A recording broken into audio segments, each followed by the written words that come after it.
Antoine Larmier voit le jour le 5 janvier 1822 à 14 heures au domicile familial de Sœurs en Côte d'Or.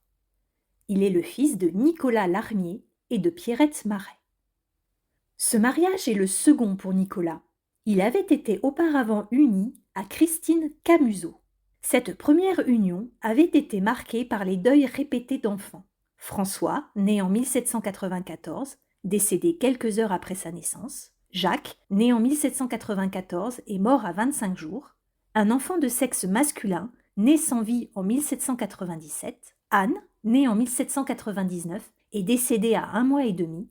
Christine, née en 1799 et morte à 13 jours. Et François, né en 1801 et décédé à l'âge de 4 ans. Christine Camusot s'était éteinte le 9 juin 1819, laissant Nicolas veuf et donc sans descendance à 54 ans. C'est donc seulement 3 mois plus tard, le 15 septembre 1819, que Nicolas épousa en secondes noces Pierrette Marais à Villebichot en Côte d'Or. Elle était âgée de 30 ans. Antoine est le premier enfant de cette union.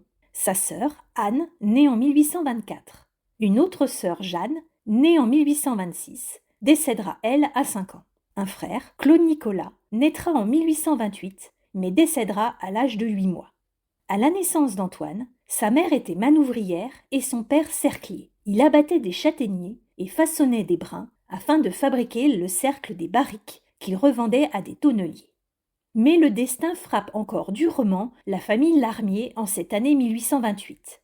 Antoine n'a que 6 ans lorsqu'il perd successivement son père le 17 mars 1828, puis sa mère le 18 décembre 1828.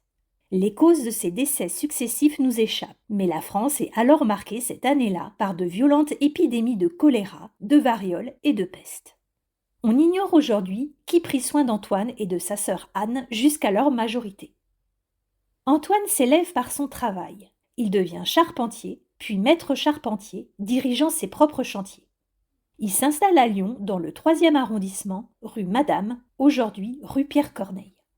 Le 14 juillet 1868, Antoine achète à Joseph Lévy, dit Jules Luville, le Château du Soleil. Cette demeure bourgeoise devient sa résidence et un symbole de réussite pour cet orphelin parti de rien. Célibataire de longues années, Antoine se marie tardivement à l'âge de 59 ans. Le 7 décembre 1880, il épouse à la mairie du 3e arrondissement de Lyon, Claudine Fabre. Cette dernière, née le 25 septembre 1858 à Montluel, est la fille de Benoît Fabre, fabricant de velours, et de Jeanne-Marie Quinon. Claudine n'a alors que 22 ans. Leur union ne donnera pas d'enfant.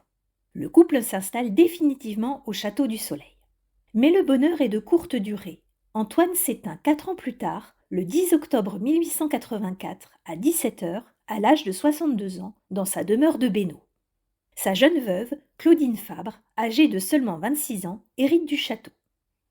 Antoine Larmier incarne la destinée d'un homme parti de peu, orphelin à seulement 6 ans, mais qui a su s'élever grâce à son savoir-faire et sa ténacité. Il a laissé à Bénaud le souvenir d'un homme de caractère et d'une ascension sociale remarquable.